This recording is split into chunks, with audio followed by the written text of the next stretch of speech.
paling bahaya dalam sejarah. Ngeling-ngeling santri sing khusuk-khusuk. Mulane mboten iki sejarah. Mulane Kiai Memun, Kiai ngalim rata-rata gedeng santri khusuk dalam hal sejarah. Akhirnya ono kelompok sing sok khusuk, yaiku moh tukaran, ya moh partai, moh kelompok-kelompokan. Ngerasa bener dhewe sing disebut kelompok Khawarij. Wong Khawarij itu darani dosa gedhe murtad saking khusuke. Ora ana dosa cilik, kabeh dosa iku gedhe. Mergo dosa iku bentuk pelanggaran terhadap Allah Subhanahu wa taala. Wis entek khusuk wong Khawarij. Ora ana wong khusuk dalam sejarah kaya wong Khawarij. Tapi saking khusuke duwe akibat Ali yo darani salah, Muawiyah yo darani salah. Ya kok wong saiki PKB darani salah, PKNU darani salah, NU darani salah, Muhammadiyah darani salah. Dekne mau klunak-klunuk ning kamar ora tau gawe madrasah, ya ora tau mulang ngaji. Paham nggih? Ya ora tau dadani umat, mau pertuntang-pertuntung. Iku Khawarij, ngono jenenge apa? Khawarij. Saelek-eleke partai iku sering duwe paguyuban, ngrudak-gruduk istighosah mbok gawe sekolahan. Saelek-eleke partai. Saelek-eleke ormas yo sering gerakno masa kanggo kebaikan. Tapi sak soleh-soleh wong dhewean paling klunak-klunuk. Ajal ning nggawe madrasah dhewe, nek ora gawe proposal lho. Nek ora ngono donyane entek, padahal donyane mok sapi kuru entek. Iku nggo pondasine tok ora cukup. Nggo pondasine tok mboten apa? Cukup. Wis wong soleh paling apik sak donya, umpamane niat gawe masjid lho. Ndadekno pondasine tok apa gredok ora ngarah cukup. Ada sing rapati soleh lewat partai, proposal sana sini, masjidnya jadi mewah, mbok duit subhat, mbok haram, mbok abang, mbok ijo, mbok. Akhirnya wong Khawarij gawe satu kelompok sing ngalalno darai Ali, yo ngalalno darai Muawiyah. Akhirnya matek dipateni wong Khawarij. Sampai sekarang para teroris, para bom bunuh diri itu rata-rata berangkat dari orang yang sudah anti sama kepartaian, anti sama golongan, merasa suci sendiri, kemudian banyak terjadi bom bunuh diri dan sebagainya. Itu sejarahnya panjang. Memang samu gampang tapi urip-urip. Sebab itu semenjak itu sudah ulama-ulama itu tidak senang sama orang yang merasa sok suci sendiri, benar. Loh, saya sering ditanya, Gus, sampean itu kan tidak berpartai. Terus kalau organisasi di Indonesia yang sampean ikuti apa? Tak jawab. Asal NU atau Muhammadiyah itu mayoritas, saya hanya ada di antara dua itu. Asal mayoritas, masih mayoritas. Soal aku tidak pengurus, memang tidak pengurus, tapi saya milih di antara NU atau Muhammadiyah. Asal masih mayoritas. Secara organisasi lah. Bahwa per detail perilaku kita karena kita punya ilmu, ya mungkin kita punya keekhasan sesuai kapasitas masing. Tapi kita harus milih salah satu NU atau Muhammadiyah. Karena ya Nabi sering pesan bahirul muslimin wa man sadza fin nar alaikum bil jamaah fa inna yadawahi ma'al jamaah wa man sadza fin nar. Kamu harus ikut kelompok mayoritas. Kamu enggak boleh hidup sendiri. Wa man sadza fin nar, yang merasa benar sendiri masuk neraka. Ya karena itu tadi ada madrasah karena dibikin kelompok NU. Nanti ada sekolahan modern yang menjadi izzatil Islam wal muslimin melawan wong Kristen atau wong fasik, ya sekolahane Muhammadiyah. Ngerono madrasah, ono turutan, ono lagar penceng, jasane wong ono sekolahan sing iso bersaing mbek non muslim wae Muhammadiyah. Ya itu saja kita. Karena kalau tidak direduksi begini, kita akan ikut kelompok-kelompok kecil yang merasa benar sendiri. Misalnya kelompok-kelompok yang kecil-kecil sing aneh-aneh, itu kan mereka lebih orisinil. Tapi saat orisinil kelompok kecil tuh luwih ngeri. Misalnya kayak kemarin ada kelompok An-Nazir. An-Nazir mungkin dia bisa ngepas no dawe Nabi yang sing rambutnya diping nih, sing tenggene japos bodone beda mek bodo kita. Saya tuh pernah melihat di Metro, ini cerita intelektual, pernah lihat di Metro wawancaranya ketua Jamaah An-Nazir. Itu dalam banyak hal memang mereka ingin memiripkan sama Nabi. Misalnya rambut dipilok, diping. Dalam sejarah sampean takok ahli hadis, memang Nabi Sayyidina Umar Bakar itu rambutnya apa di apa itu disemir. Terus mereka kalau sholat isya itu akhir, katanya Nabi kalau sholat isya sulusul lail dan sebagainya. Tapi apa sisi yang dari itu terus kemudian merasa persis Nabi? Wong Nabi itu macam-macam. Beliau hidup itu berapa tahun? 23 tahun. Semenjak beliau jadi Nabi itu ngalami kenabian pinten 23 tahun. Dan itu punya ikhwal-ikhwal yang rawan ada nasah mansuh. Seperti sekarang di Pondok Indramayu, di mana-mana ada satu kelompok yang anggap kehidupan sekarang itu adalah periode Makkiyah. Periode Makkiyah itu satu periode yang dimana sholat cek rapati wajib, zina rapati haram, nyabu rapati. Ya ada kelompok-kelompok di kota-kota begitu. Di kota-kota juga banyak orang yang sama orang zina itu biasa, sama orang nyabu biasa. Mereka sendiri tetap mengharamkan zina, tapi nggak perlu dilawan. Sehingga polemik ketika FPI begitu, ada yang mengatakan periode sekarang itu mirip Makkiyah, di mana kemungkaran nggak perlu dilawan, yaitu bil hikmati wal mau'izatil hasanah. Ada orang yang menafsirkan Islam sekarang itu sudah periode Madaniyah, sehingga kemungkaran harus dilawan. Yang kayak FPI itu yang anggap sekarang sudah periode Madaniyah. Lah itu kan artinya begini, semua itu toh mengklaim mirip-mirip niru Kanjeng Nabi. Masalahnya semua itu juga ngeklaim mirip-mirip niru Kanjeng Nabi. Nah, terus kemudian ini cerita Malik ahli sunnah. Kemudian sejarah memanjang. Sausi Ali bin Muawiyah keok, Sayyidina Ali keok di putra Sayyid Husain. Sayyid Husain kon ngakoni pemerintahane Yazid teng Syam. Sayyid Husain boten kersa. Idzan al mautu khairun bi. Kalau begitu lebih baik mati. Terus dibantai teng Karbala. Bons. Ketika dibantai di Karbala malah melahirkan trauma lagi. Wong Islam sing model tipikal Sunni tetap melok Yazid. Tipikal Sunni bukan Sunni, tipikal Sunni. Artinya melok Yazid wes ora usah dituntut dendam, malah ra ono bare. Akhirnya gak dendam. Kelompok Syiah iku apa-apaanan, putune Nabi kapundhut kok dingin-dingin saja. Kudu ono revolusi, akhirnya revolusi. Ngelahirno kelompok Syiah kanthi sak mangke. Karena kelompok Syiah itu berangkat dari tragedi Husain, semua penanggalan Syiah mengacu 10 Muharram di tanggal kabudute Sayyid Husain, dan revolusi Syiah selalu mengacu kebangkitan Sayyid Husain. Nah ahli sunnah mulai dulu karena melihat fenomena semua macam-macam pokoknya kayak orang Indonesia saiki. Dan buatan derek-derek mulai dhisik. Bon, begitu terus sejarah sampai lahirnya sejarah intelektual. Nah sejarah intelektual sejarah paling nakalan. Jadi mau resiko terus ujuk-ujuk dari sejarah intelektual yaitu yang diikuti kados Mbah Hasyim Asy'ari, Mbah Fadl, ulama-ulama. Terus wonten panduan ahli sunnah secara gampang. Artinya secara gampang begini, ahli sunnah itu siapa? Orang yang dalam bermadzhab fikih mengikuti ahadul madzahib al-arba'ah. Orang yang dalam ilmu kalam mengikuti Abu Musa al-Asy'ari atau Abul Hasan al-Maturidi. Orang yang dalam tasawuf mengikuti Imam Junaid, Abul Qasim al-Junaidi atau Syekh Abdul Qadir al-Jilani. Ya begitu. Tapi kan mereka-mereka yang jadi panutan kita kan orang yang baru datang kemarin. Masa sahabat sabarani ahli sunnah? Tabiin, masa tabiin pengikut Abu Musa al-Asy'ari? Bisa endi tabiin Abu Musa al-Asy'ari? Masa Sayyidina Umar pengikut Imam Syafi'i? Wong dhisik Sayyidina Umar. Nah itu jenenge pembakuan sejarah secara intelektual. Artinya karena mendefinisikan ahli sunnah itu kangelan. Sebabnya ahli sunnah itu wong sing ciri utamane itu Syafi'i atau Maliki atau Hanafi. Dalam akidah Asy'ari atau Matu, ya hanya begitu saja. Ya sesuai secara kultural kalau di Indonesia ditarif ahli sunnah sapa ya Nara NU ya Muhammadiyah. Karena Wahabi itu klaim ahli sunnah, sama jangan salah paham. Wahabi sendiri itu menurut konvensi internasional itu masih ahli sunnah. Yeah. Dalam seminar-seminar OKI sedunia Wahabi itu masih kategori ahli sunnah. Muhammadiyah termasuk masih kategori ahli sunnah. Tapi kemudian ahli sunnah direduksi lagi. Ahli sunnah iso boy, yang sarungan keturunan kuno ya napa? Ahli sunnah.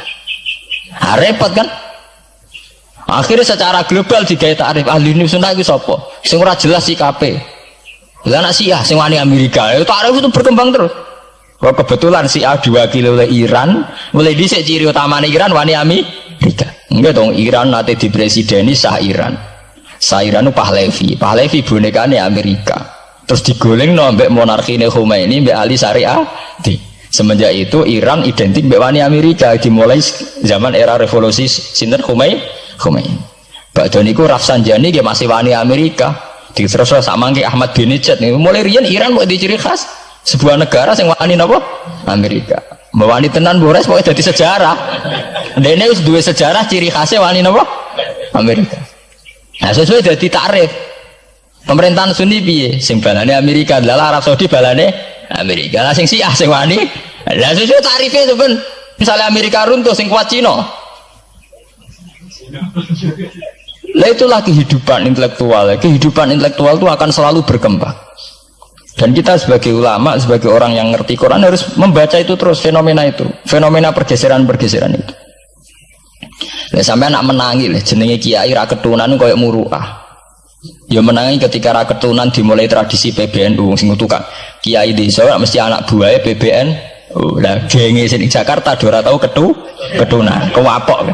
Lah takano Mbah Sakur, jenenge riyen kiai jajar wedok UF. Suwe-suwe wala-wali zaman ketuane kiai rak PBNU. PBNU ini jajar-jajar Megawati. Sering metuki samu wedok do salah, nyoro sing kiai desa. Dikritik ke atasan, ra dikritik keyakinane dekne ora pas kiai jajar wong wedok, ora lara. Ya itu zaman mesti begitu.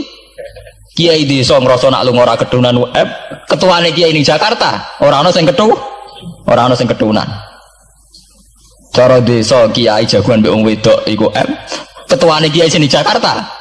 Ya ora trimo jagongan, koalisi. Ya itu kehidupan intelektual. Kita harus lapang dada berani membaca itu. Itu fakta. Kowe ora usah dadi khawarij karena kecewa terus dadi napa? Khawarij. Kecewa Pak Hasyim Asy'ari, kecewa Gus Dur to dadi khawarij klunak-klunuk mbek gremang-grem.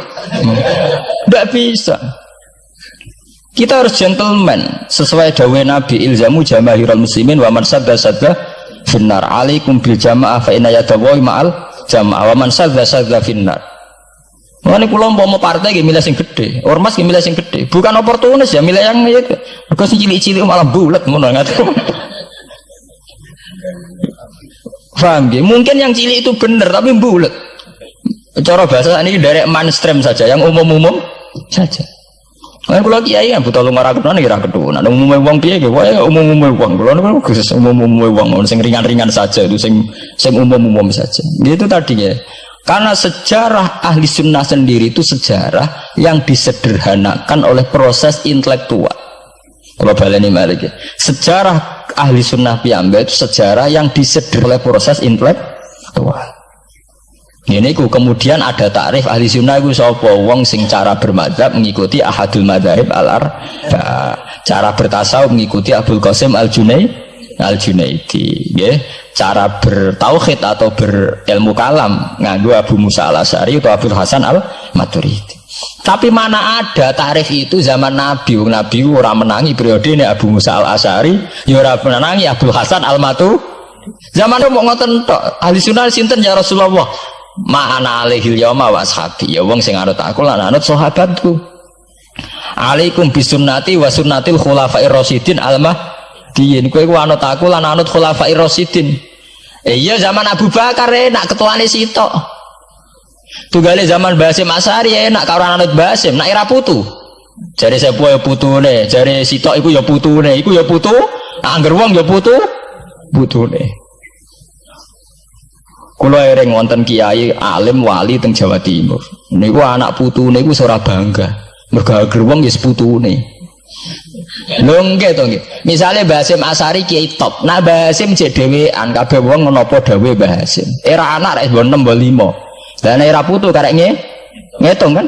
Anak 5 dan anak 5 anak putune wis sawe. Putune madzhabe beda. Wong kula mondok sarang nggih menangi. Istilah sarang riyen Bani Ghazali, madrasah sarang namine Madrasah Ghazaliyah. Era Mbah Ahmad Bani Ahmad.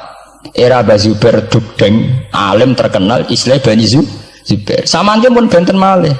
Putrane Mbah Zubair itu banyak. Ya, putrane Mbah Zubair banyak. Nah kebetulan yang punya nama besar Kiai Maimun, ya ada sendiri Bani Maimun, yang satu Bani siapa Bani, ya sama Mbah Zubair. Tapi era anak kan sudah beda kan. Lah Basim Asy'ari nasibnya ya nanti kayak itu. Beliau satu dulu masih tunggal, wong mesti daerahnya Basim Asy'ari. Era putu, Gus Dur ya putune, Lili Wahid ya putune, anaknya Ki Wahid piyambak pinten. Urung anake Pak Yusuf Hasim piyambak pinter misalnya anake oh pirang-pirang kabeh ketika tukaran alasan aku ya putu iku ya putu sing dinggo genderane bae ayo. Dan iki kula cerita Mbah Batu Ampar Samsudin Batu Ampar wali terkenal. Ya wong dadi putune ya bangga, tapi saiki putu-putune ora bangga. Mergo angger wong ya putune. Lah anak sebagian anak sing seneng wayo, apa angger wong putune. Wong di antara duriyane sing seneng wayo. Angger wong ya putune. Ini masalah-masalah yang itu tadi ya. Kemudian ada persederhanaan intelektual. Kayak masalah ahli sunnah itu. Sing anut Sayyidina Ali jare anut sahabat, sing anut Muawiyah jare anut sahabat. Termasuk sing anut Ibnu Abbas, sing anut Abdullah bin Umar. Di mana dua sahabat ini dalam posisi orang melok-melok. Makanya kayak saya, kayak ulama-ulama rata-rata mengikuti mazhabnya Abdullah bin Umar. Karena saat ada konflik Ali Muawiyah, beliau itu bersikeras orang melok-melok. Beliau tetap mengajarkan sunnatul Rasulillah tanpa berpihak kelompok. Tapi banyak riwayat mengatakan Abdullah bin Umar bin Abbas itu kecewa. Hanya kecewa itu getun dia ramel-melok. Ya karena itu tadi, ketika ada dua pilihan ramel-melok itu ya terus repot. Nggih sampean saiki pikir mau nih, saelek-eleke wong melok P3 atau PKB iku melok nentokno kemaslahatane Jawa Timur, mbuh Bojonegoro, mbuh apa. Tapi saapi-api wong ra melok-melok, nentokno mudine lho ra melok-melok. Sehingga ada mazhab ahli sunnah sing majibno wong kudu melok-melok. Karena saapi-api wong ra melok-melok iku ndak ada yang dikaryakan, nggak ada yang dipekerjakan. Oke, misalnya taruh saja misalnya sampean melok PKB atau P3 atau melok PAN. Saelek-elek melok iku mesti melok mikir nasib bangsa. Tapi saapi-api ra melok-melok ora ono sing mbok lakoni. Sebab itu ya banyak saja ulama yang mengatakan ketika ada partai yang macam-macam kayak kudu melok salah siji. Bukan apa-apa ya nganggo perhitungan amal. Kalau ulama ya pakai perhitungan apa? Amal. Sebab itu ketika ada waqatil Jamal, ketika Sayyidina Ali bentrok be Aisyah, itu ya sahabat ada yang melok Aisyah, ada yang melok Ali, orang kok terus muni ra melok. Ya tapi itu tadi kula wau matur teng awal, ketika Rasulullah dawuh kowe anut aku lan anut sahabatku, dawuh iku masih normatif. Artinya normatif ketika sahabat kepemimpinannya tunggal jelas anut Abu Bakar. Lah nek saiki sahabate dhewe wis tukaran. Iku tunggale ana wong dawuh kowe anut kiai, mati urip donya akhirat anut kiai. Lho urusane kiyaine dhewe wis beda be. Ngono urusane kiyaine dhewe wis beda. Nah iya misalnya kiai PKNU kan ngono alasane, kowe anut kiai, anut sapa ora anut ya empun Mbah, tapi kiai kula P3. Mau cari kiai P3 kowe mati urip anut kiai, empun anut Mbah, cuma kiai kula PKB. Lah ini masalah. Lah ahli sunnah itu kayak itu, posisinya itu begitu. Nah, kemudian konvensi internasional mengatakan daripada bulat ngono terus dibakukan secara intelektual dan diikuti oleh Mbah Hasyim Asy'ari, Mbah Fadl, ulama-ulama Indonesia, terus gawe takrif sing sederhana. Ini terus dibakukan lewat kitab Al-Kawakibul Lama'ah sing disahkan Muktamar teng Jombang. Ahli sunnah pokoknya panduannya begitu. Fikih aja sampai metu ka madzhabul arba'ah. Tauhid aja metu ka Abu Musa Al-Asy'ari atau Abdul Hasan Al-Maturidi. Tasawuf anut Imam Abdul Qasim Al-Junaidi atau anut si Abdul Qadir Al-Jilani. Ya, atau Imam Ghazali ya kayak itu. Artinya umpama bebas ngeri. Misalnya bebas ngeten. Fikih anut Dawud Adzairi, ora selingkuh terus ki misalnya. Wong Dawud Adzairi syaratnya kawin kaya wong selingkuh. Mesine fikih anut Dawud Adzairi gak barbaran dah. Oleh kawin mut'ah, oleh kampung tak apa wali, operas ning hotel seksine supir truk terus kawan kawin. Lah umpama tasawuf anut Ibnul Arabi utawa anut Al-Halas, ora wahdati wujud kabeh manunggaling kawula ing Gusti. Untung nggih tauhid tasawufe kon anut Abdul Qasim Al-Junaidi sing kaya umume wong. Beliau sebagai ulama ya mulang ya kumpul wong. Lah munggo tasawufe anut Ibnul Arabi, apa ora wahdati wujud utawa anut Husain Al-Khallat apa ora dadi Siti Jenah. Paham ya? Jadi orang gunane dibatasi, nek dibatasi liar tenan.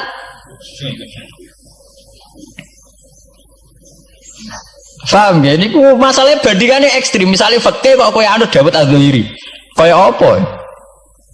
Nak kena ngomong sing mut'ah. Malah anggar ngaji muin Wahab anggar nyeritakno syaratnya kawin nganggo wali khilafan di Dawud Adz-Dzahiri, nganggo syahid ya khilafan di Dawud.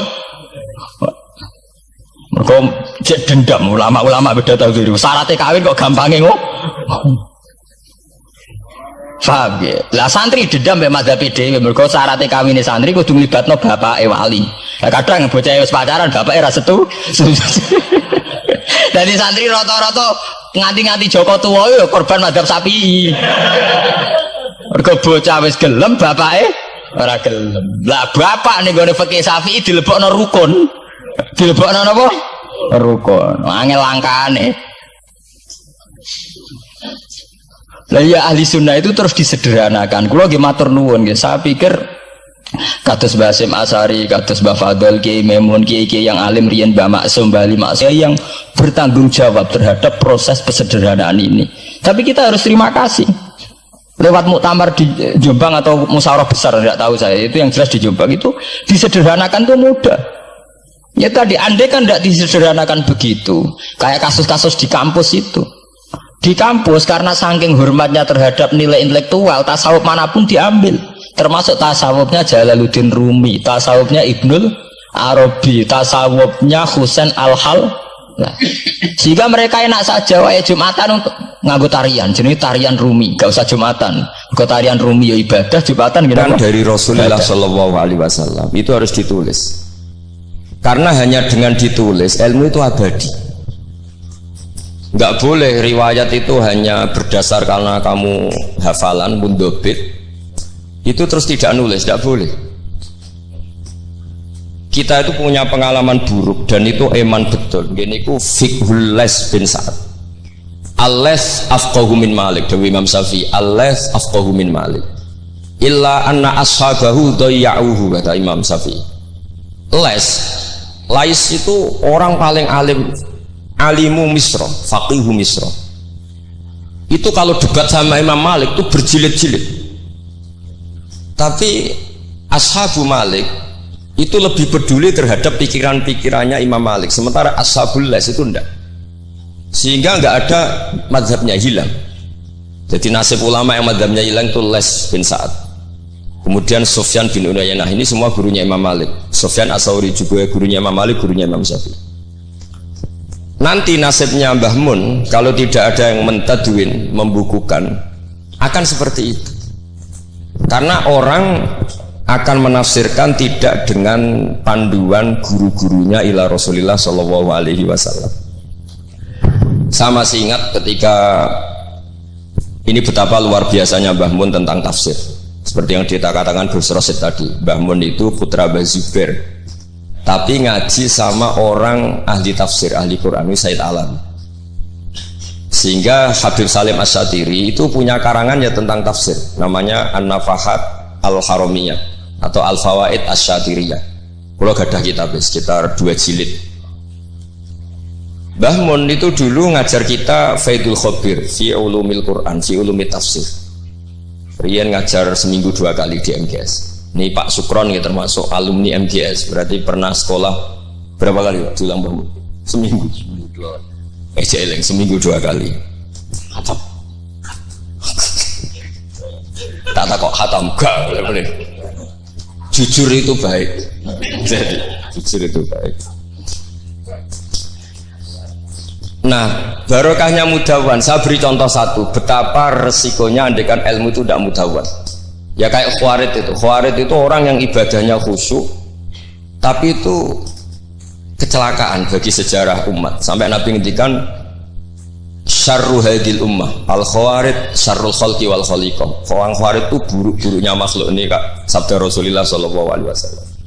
Karena orang Khawarij itu menganalisis nubuah itu dengan pikirannya sendiri, bukan dengan pikiran sing mudawan musalsal ila Rasulullah sallallahu alaihi wasallam. Saya beri contoh yang paling gampang.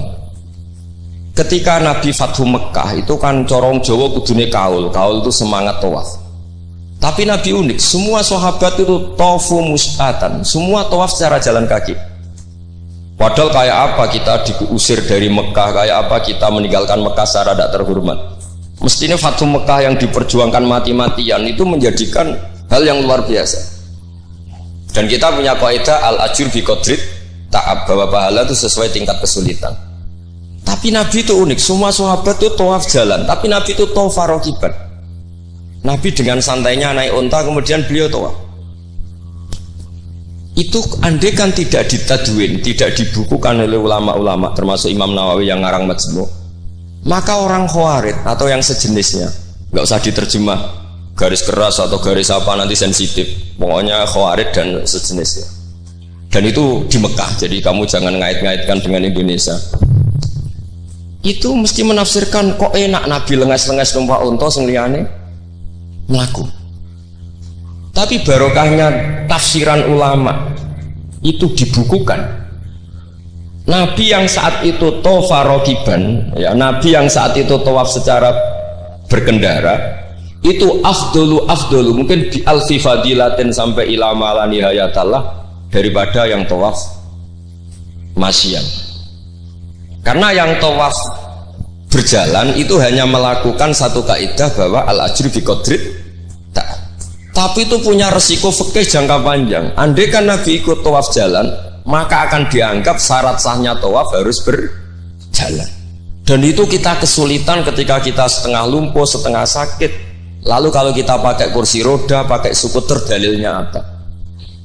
Barokahnya Nabi tawaf rakiban, maka ada solusi, ada referensi kalau kita tawaf tidak masyian, yaitu dengan cara naik kursi roda dan yang lain-lainnya. Maka ketika Imam Nawawi, maka yang dilakukan Nabi itu fardun alaihi, Nabi melakukan itu harus, karena Nabi harus menjelaskan ke umat bahwa tidak termasuk syarat sahnya tawaf adalah secara berjalan, tapi naik juga boleh. Itu andaikan tidak ditadwin oleh ulama, maka pikiran ini tidak sampai kita. Dan kita rodok-rodok Khawarij, kok enak Nabi, padahal Nabi pas itu ya sehat. Nah sama ketika Mbah Mun ngersakno Gus Yasin jadi wakil gubernur, juga banyak Gus Rosid ini, Gus Subak kerso jadi DPR RI, Gus Kamil ya ketua DPR Rembang. Itu maka menjadi fikih bahwa ulama itu tidak harus berhadapan-hadapan dengan negara. Buktinya orang sekali berbah Mun, putrane diminta disuruh mengkhidmati negara. Sehingga harus menjadi tradisi besar bahwa ulama dan umara tidak harus berbenturan. Bukan masalah menangkal. Coba kalau itu tidak ada rawinya, paling golek gaji, paling golek duit, nah itu kan ruwet. Itu tafsiran Khawarij.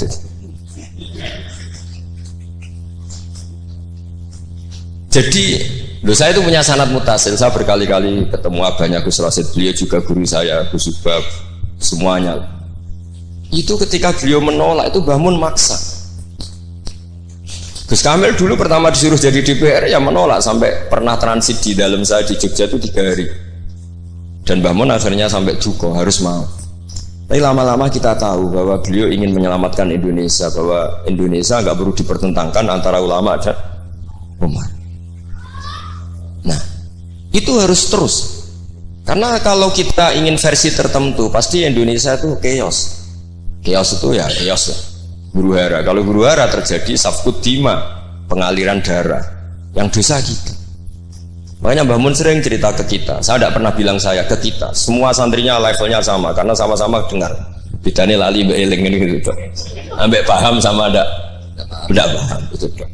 Sebetulnya saya ingin bilang saya, karena saya berkali-kali khassoni bidzalika syekhuna, tapi kita semua sama lah, sama-sama mutawatir sama. Fiqhus siyasa atau fiqhul imamah atau fiqhul khilafah, terserahlah bahasa sampean. Itu juga harus diwariskan. Sehingga dulu sampean tak ceritani, dulu yang semi-semi Khawarij itu ya sudah banyak. Wah, Nabi itu harus ngomong akhirat terus, masa Nabi jabat. Oke, dari segi jabatan itu duniawi, kesannya buruk karena jabatan itu duniawi. Tapi kalau dibalik, atardo ayyaku nasolihu tahta yadidz zalim. Kue ridho kalau orang-orang yang nggak sholat, nggak cewek, nggak istinja mimpin wong soleh. Mesti harus dibalik, harus membolehkan orang soleh yang mimpin orang dolim. Jangan dibalik, wong soleh pokoknya yang masjid kabeh, wiridan kabeh, dipimpin wong zalim, hanya karena kamu mengharamkan politik. Jadi orang itu harus ngerti. Makanya ketika beberapa nabi itu harus kita tahu, ada nabi yang ngaji terus kayak Nabi Yahya, Nabi Isa. Ada yang nabi yang seumur-umur itu jabat kayak Nabi Dawud, Nabi Sulaiman. Kamu boleh niru Nabi Dawud, Sulaiman jabat, tapi nggak boleh meniru istrinya 1000. Itu 4 saja masalah gitu ya. Sitok wis kudu pegatan ya gitu. Rai-rai gak meyakinkan kan, itu satu aja sudah. Tapi itu tidak saya loh. Jadi sampai Allah menurunkan ayat am yahsuduna nasa ala ma atahum wa min fadli faqad ataina ala Ibrahim al-kitaba wal hikmata wa atainahum mulkan azim. Jadi ada orang-orang soleh yang oleh Allah disebut bahwa mereka itu jabat. Gini ku alu Ibrahim. Ada banyaklah orang-orang soleh yang jabat.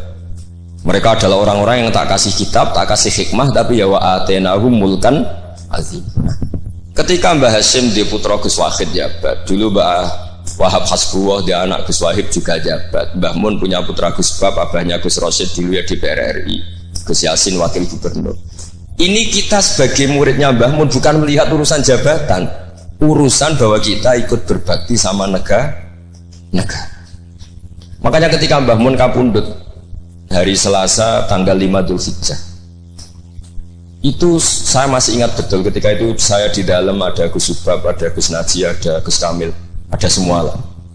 Itu mereka itu kelihatan apa ya, masih nggak sadar kalau abahnya wafat. Kelihatan senang.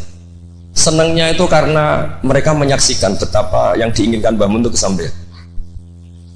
Beliau-beliau ini cerita, Mbah Mun itu cerita gini, Cung, aku nak mati Jumat berarti aku wali, nak mati Selasa aku ya wong alim. Jadi berarti beliau itu milih jadi orang alim.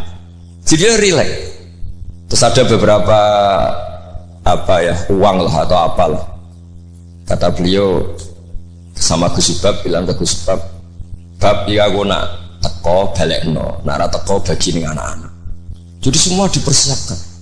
Begitu mudah beliau melihat kematian, melihat kapundhut, melihat seringan itu. Karena kerinduan seorang wali atau orang soleh kepada Allah itu rindu sekali. Dan ini kita harus punya riwayat, dan itu menjadi fikih besar. Nggak boleh kamu pakai fikih khawarij. Kiai kok jabat, kiai kok kedonyan. Misalnya ono kiai wong soleh ora oleh kedonyan, terus saiki wong salat buruwe wong ra salat, kowe rido? Wong salat buruwe wong ora salat. Mergo sing salat kok kon melarat. Jadi nak fikih aja fikih khawarij. Fikih sing bener maca majmu', nak ra iso maca jerone maca judule. Ya sadar. Oke, Pak Tony, Pak Sukron nih. Karena dia di Mekah lebih terkenal ketimbang Mbah Mun katanya. Itu Mbah Mun sampai tertawa-tawa. Mbah, jebule jenengan mriki terkenal kula. Kok iso kron? Lah niku tiyang tunggal dalam iki Sukron. Ya jadi Mbah Mun punya murid ya macam-macam. Ada yang kayak saya, ada yang kayak Pak Sukron. Makanya saya pertama datang, Sukron tikur, jarang enten, celok, nak agak teko agak gelmisi ya. Terus datang. Tadi bisi saya, Gus Audi foto, nak raja jerjeran gak difoto. Terus saya bilang gini, saya itu kalau di mana-mana sering jejer wong putih, lagi ki jejer wong ireng. Semoga ini kafarohnya saya jejer wong putih-putih. Jadi saya teruskan lagi ya, harus selalu ada riwayat. Makanya saya alhamdulillah pernah diminta Gus Subab itu ya guru saya, beliau baca manhajnya fikihnya Mbah Mun di acara kesekian harinya Mbah Mun wafat. Karena saya masih ingat betul ketika di Medina saya sering digandeng Mbah Mun. Hak Sholahuddin Al-Ayyubi nganti pintere ngono iku jarene mergo murid Imam Ghazali. Tapi jarene hak muridé putu murid. Terus saya bilang putu murid ya impun nanti kula hitung nak murid mboten pas, mboten tok waktune. Yes putu murid. Karena saya pernah di masjidnya Sholahuddin Al-Ayyubi di mimbarnya. Itu futuhatnya itu sekitar 815. Jadi kalau tak hitung Imam Ghazali lahir 410, 450, wafat 505, kayaknya betul menang. Ya senang ngono putu murid. Itu beliau punya konsep mengalahkan pasukan salib itu yang dipakai itu kitab Ihya. Itu singkat cerita beliau nyuruh jaiku golek ya. Tak cari ya. Ketemu terus tak tasihkan beliau ya itu sing tak maksud ya. Itu Imam Ghazali begitu fasih cerita tentang penyusunan kekuatan. Dan itu logikanya sederhana sekali dari sesuatu yang jibillah, yang normal. Misalnya begini ya, al-insan abdul ihsan. Bahwa manusia itu pasti menjadi budaknya kebaikan. Hitung saja sekarang misalnya begini, kita jadi orang soleh, meditera karuan, gremengan sinis. Yang ini orang fasik, senyum, lomo, apian. Kira-kira orang netral itu kalau jagungan ke kamu apa ke sini? Yang lomo, yang nyaman kan? Sehingga orang boleh mengatakan ketika ngarang fikih senyum itu sunat di karangan fikih. Tapi di aplikasi nyata tidak bisa. Bagaimana kalau ada orang netral bisa soleh bisa fasik, sing fasik senyum, sing soleh merengut, sehingga yamilu orang yang netral ini ke yang fasik. Kamu bisa ngarang fikih kalau sedekah itu sunat, karena itu sudah tidak wajib, karena yang wajib itu zakat. Kamu bisa ngarang fikih seperti itu. Tapi kalau dalam tatbik tidak bisa. Misalnya saya orang soleh hidup di tengah kota, atau orang soleh hidup di pedalaman, terus saya medit mentang-mentang sudah zakat, nggak pernah sudah. Sing wong fasik jor-joran sering nyervis rokok gratis, ngopi gratis. Kira-kira kemana kecenderungan orang? Ke yang fasik, karena al-insan abdul ihsan. Nah hal-hal seperti ini tuh yang dikaji Imam Ghazali kemudian itu menjadi inspirasi Salahuddin Al-Ayyubi. Kalau dia ingin solid maka harus berbuat baik sama siapa saja, karena itu cara punya kekuatan. Nah kita enggak, kita ini memaksakan kebenaran tapi prosesnya tidak simpati. Makanya kata para mufassir, walaupun tafadzur ghalidal qalbi lan faddu min khaliq, itu kata para mufassir, hada sayyidul khalqi wa hada ahabbul khalqi ila Allah. Ini Rasulullah, orang paling dicintai Allah. Itu saja sekali salah dalam perilaku sosial, itu bayangannya lan faddu min khaliq, orang akan bubar. Padahal ma'anna hada mu'ayyadun bi ruhil qudus. Padahal Rasulullah itu orang yang diberi kekuatan malakut, kekuatan langit. Itu saja dibayangkan kalau salah secara sosial, lan faddu min khaliq, orang akan bubar. Apalagi kamu yang keramatnya enggak jelas, hizibnya enggak mandi,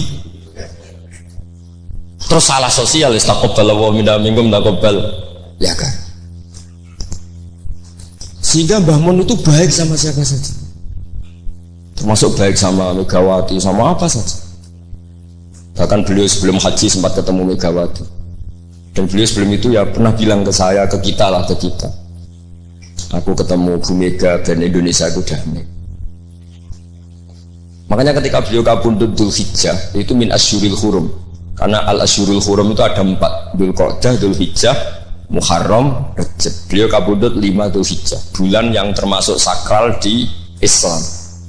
Dan beliau kabundut 6 Agustus, bulan yang paling nasionalis dalam Indonesia.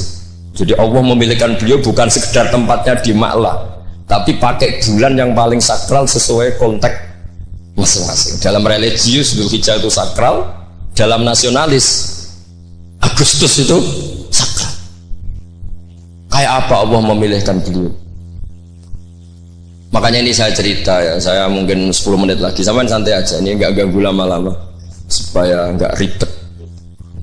Makanya di antara yang ditulis beliau tentang jabatan, tentang jabat, nah ini cerita saja. Beliau menulis feeling Torah sekarang halaman 37. Nanti kalau yang nggak paham ngaji sama Pak Sukron, sudah tak ijazahi tadi. Kobil tuh. Jadi nanti yang nggak paham, iya itu nanti. Kau jebolin. Apa? Kau jaluk deh. Wah, senang. Kau lagi jaluk ya sudah. Sah ke? Sah. Ini konco kulo mulai teng sarang ngantos. Nanti foto-foto tegen kulo tanggal 3 Syawal. Nih Pak Sukron nih. Gus, gue nak jadi kiai jegeman kaya aku. Tak pikir apa? Ceritanya gini Gus Rosid, dia itu kiai, mungkin kiai debutan. Dia dengan santainya cerita, man soma Ramadan summa addu'ahu sittan min Syawal faka'annama somat daro kullah. Jadi puasa Ramadan kemudian puasa 6 hari Syawal maka seakan-akan puasa setahun. Singkat cerita ada orang lugu puasa tanggal 2 itu. 2 Syawal puasa. Sowan Pak Sukron pas kiai ini rokok. Terus kata orang lugu tadi, "Getun Pak aku anut jenengan." Jebule jenengan gak poso. Saya bilang, lah opo ke dalil kono barang lah opo. Dalil liyane ya kena ngono.